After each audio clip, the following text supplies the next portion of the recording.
कोटा में आयोजित कोटा बूंदी झालावाड़ और भीलवाड़ा के भाजपा कार्यकर्ताओं की क्लस्टर बैठक में पार्टी नेताओं ने कांग्रेस पर जमकर निशाना साधा। मुख्यमंत्री भजनलाल शर्मा ने कहा कि कांग्रेस ने 60 वर्ष के शासन में देश को भ्रष्टाचार, तुष्टीकरण और आतंकवाद दिया। कांग्रेस की नीति और नीयत सही होती तो पार्टी आज यूं हाशिए पर नहीं जाती। जवाहर नगर क्षेत्र में आयोजित बैठक में मुख्यमंत्री ने कहा कि इंदिरा गांधी से लेकर राहुल गांधी तक कांग्रेस ने गरीबी हटाओ का नारा दिया, लेकिन गरीबों की दशा सुधारने के लिए कुछ नहीं किया। आज कांग्रेस की स्थिति यह हो गई है कि अपना अस्तित्व बचाने के लिए उसे छोटे छोटे दलों के साथ उनकी शर्तों पर गठबंधन कर सीटों के लिए याचना करनी पड़ रही है। कार्यक्रम को संबोधित करते हुए कोटा बूंदी लोकसभा क्षेत्र से भाजपा प्रत्याशी ओम बिरला ने कहा कि कांग्रेस की मंशा नहीं थी कि देश से धारा 370 हटे और जम्मू और कश्मीर आतंकवाद और अलगाववाद के चंगुल से आजाद हो। उन्होंने कहा कि लोकसभा अध्यक्ष की कुर्सी पर बैठकर मैंने देखा कि जब धारा 370 और ट्रिपल तलाक हटाने जैसे कानून आए तो कांग्रेस के नेता विचलित हो गए और विरोध करने लगे, लेकिन प्रधानमंत्री नरेंद्र मोदी ने तय कर लिया था कि जम्मू कश्मीर के लोगों और मुस्लिम बहनों को इंसाफ दिलाना, और उन्होंने जो कहा वह कर दिखाया। कार्यक्रम को झालावाड़ सांसद दुष्यंत सिंह, भीलवाड़ा सांसद सुभाष बहेड़िया, शिक्षा मंत्री मदन दिलावर, ऊर्जा राज्य मंत्री हीरालाल नागर, प्रदेश महामंत्री दामोदर अग्रवाल, क्लस्टर प्रभारी नारायण पंचारिया, प्रदेश उपाध्यक्ष प्रभुलाल सैनी, प्रदेश उपाध्यक्ष मोतीलाल मीणा, विधायक संदीप शर्मा, विधायक कल्पना देवी सहित तीनों क्लस्टर के विधायक, जिला अध्यक्ष एवं जिला प्रभारियों ने संबोधित किया एवं संचालन प्रदेश उपाध्यक्ष मुकेश दाधिच ने किया। स्वागत जिला अध्यक्ष राकेश जैन ने किया। यह हाड़ौती की धरा है और यह हाड़ौती की धरा अगर सही मायने में हम कहें तो जनसंघ का इस राजस्थान में काम इस हाड़ौती से प्रारंभ हुआ।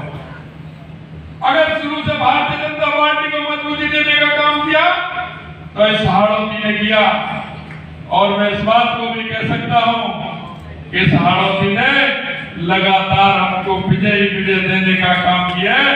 ऐसे सभी कार्यकर्ताओं का मैं अभिनंदन करता हूं। इस कांग्रेस ने दिया तो तुष्टीकरण के आधार पर चलने के लिए काम किया, और इस कांग्रेस ने दिया तो आतंकवाद को बढ़ावा देने का काम किया। ये कांग्रेस के लोग जब आते हैं तो झूठे वायदे करते हैं। इन्होंने गरीबी हटाने का नारा दिया था, इंदिरा जी ने भी गरीबी हटाने का नारा दिया था, और राहुल जी भी गरीबी हटाने का नारा देते हैं। आप देखिए कितने लोग इनके गरीबी हटाने का इन्होंने नारा दिया है और आज भी गरीबी की बात ही करते हैं। ये गरीब की समस्या को नहीं समझते। मैं आपसे निवेदन करना चाहता हूं, अगर गरीबी हटाने का काम किया है तो देश के यशस्वी प्रधानमंत्री नरेंद्र मोदी जी ने किया है, और 2014 के बाद आपको परिवर्तन दिख गया होगा। एक एक गांव, एक एक ढांडू, एक एक हमारी महिला, उनको पता था कि हमारे महिलाओं के कौन कौन से कष्ट हैं, उन सभी कष्टों को हरने का काम किया तो देश के यशस्वी प्रधानमंत्री नरेंद्र मोदी जी ने। कैसा तंत्र था। मैं आपको एक बार 2014 से मेरे ले जाना चाहता हूँ। 2014 की पहली स्थिति आपने देखी होगी। आज दिन घोटाले ही घोटाले होते थे, हजारों करोड़ रुपए के घोटाले होते थे।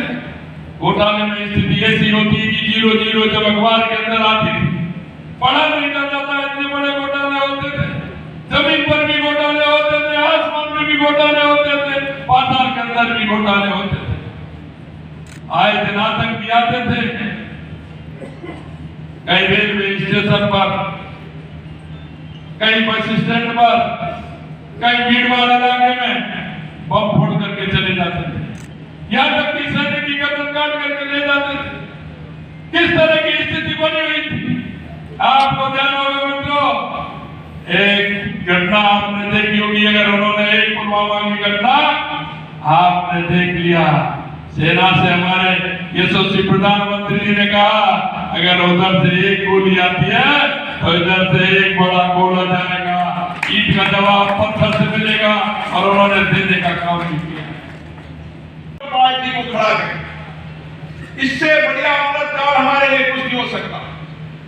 हम चुनाव में प्रत्याशी को जिताने के लिए तो मेहनत करे थे, लेकिन यही समय है कि समय विचारधारा के आधार पर विचारधारा को कैसे विस्तार किया जा सकता है, हर वर्ग हर समाज के अंदर।